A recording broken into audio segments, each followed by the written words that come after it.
বাংলাদেশের জাতীয় সংবাদ মাধ্যমসমূহে প্রকাশিত সংবাদসমূহের উল্লেখযোগ্য অংশ নিয়ে সম্পাদিত অ্যানালগ নিউজরুমে স্বাগতম। সুপ্রিয় দর্শক শ্রোতা, আজ ৯ই অক্টোবর ২০০৯ শুক্রবার।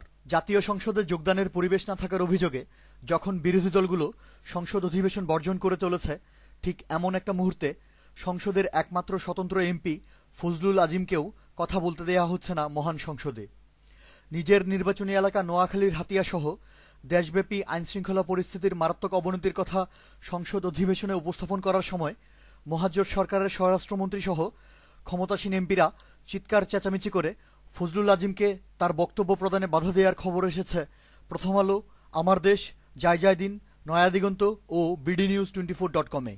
ঢাকার ধামরাইয়ে হিন্দু সম্প্রদায়ের একটি শিব মন্দিরে সন্ত্রাসী হামলা ও প্রতিমা ভাঙচুরের ঘটনায় ওই মন্দিরের পূজারী সহ ১০ জন সংখ্যালঘু লোকজন আহত হওয়ার খবর এবং ঝালকাঠির কাঠালিয়ায় সংখ্যালঘু সম্প্রদায়ের উপর অত্যাচার নির্যাতনের সংবাদ ছেপেছে দৈনিক নয়াদিগন্ত ও আমাদের সময় পত্রিকা। বিভাগীয় নগরী খুলনায় নারী ঘটিত ব্যাপার নিয়ে সরকারি সিটি কলেজ ছাত্রলীগের ২ গ্রুপের সংঘর্ষের সংবাদ এবং নাটোর সদরে প্রভাবশালী একজন আওয়ামী লীগ নেত্রীর সন্ত্রাসী পুত্রকে গ্রেফতার করার অপরাধে ক্ষমতাসীন লোকজন পুলিশের উপর হামলা করে ৫ জনকে আহত করার খবর ছেপেছে যুগান্তর, নয়াদিগন্ত, জয় দিন ও প্রথম আলো।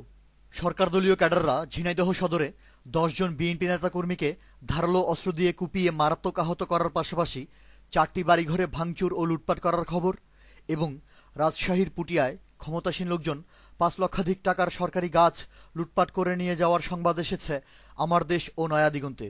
বিভাগীয় নগরী বরিশাল এবং রাজধানীর মিরপুরে আওয়ামী লীগ ও শ্রমিক লীগ নেতাদের বেপরোয়া ভূমিদস্যুতার সংবাদ ছেপেছে প্রথম আলো ও সমকাল।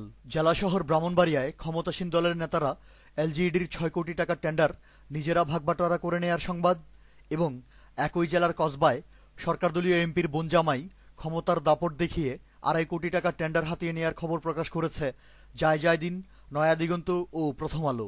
নোয়াখালীর হাতিয়াকে সরকারদলীয় নেতার ক্যাডার বাহিনী ১৩টি সেক্টরে ভাগ করে কমান্ডো স্টাইলে পৃথক শাসন ব্যবস্থা প্রতিষ্ঠা করার বিস্ময়কর সংবাদ এবং দিনাজপুর, যশোর, মাদারীপুর সহ দেশের বিভিন্ন স্থানে বানের পানির মতো ভারতীয় মাদকদ্রব্যের অবৈধ চোরাচালানের উপর ভিন্ন ভিন্ন বেশ কয়েকটি প্রতিবেদন ছেপেছে সমকাল, যুগান্তর ও নয়াদিগন্ত পত্রিকা। চট্টগ্রামের সীতাকুণ্ডে ক্ষমতাসীন দলের এমপি আবুল কাশেম মাস্টারের গুণধর ছেলেদের বেপরোয়া দখলবাজির উপর পৃথক ২টি প্রতিবেদন প্রকাশ করেছে দৈনিক আমার দেশ এবং আমাদের সময় পত্রিকা। বগুড়া ও রাজশাহীতে সারের ডিলার নিয়োগে ব্যাপক অনিয়ম ও দলীয়করণের খবরের পাশাপাশি দলীয় বিবেচনায় মাদকসেবী সহ ১৬৫ জন বিতর্কিত ব্যক্তিকে সরকারি সিদ্ধান্তে হজ গাইড হিসেবে নিয়োগ করার বিস্ময়কর সংবাদ ছেপেছে নয়াদিগন্ত পত্রিকা। সারা দেশের হাটবাজারে চিনি ও পেঁয়াজের দামের লাগামহীন ঊর্ধ্বগতির উপর ভিন্ন ভিন্ন প্রতিবেদন ছেপেছে দৈনিক পত্রিকা আমাদের সময়, যুগান্তর, জয় দিন ও সমকাল। বাংলাদেশ মেডিকেল অ্যাসোসিয়েশন নির্বাচনকে সামনে রেখে দেশের বিভিন্ন চিকিৎসা সেবা প্রতিষ্ঠানে সরকার সমর্থিতদের বিজয় নিশ্চিত করার লক্ষ্যে বিরোধী রাজনৈতিক মতাদর্শী চিকিৎসকদেরকে হয়রানিমূলক বদলি করার কাপুরুষোচিত ঘটনায় সংবাদ ছেপেছে আমার দেশ, সমকাল ও নয়াদিগন্ত। অ্যানালগ নিউজ আজ এ পর্যন্তই। আমাদের পরবর্তী নিউজ শোনার আমন্ত্রণ জানিয়ে আজকের মতো বিদায়। ধন্যবাদ।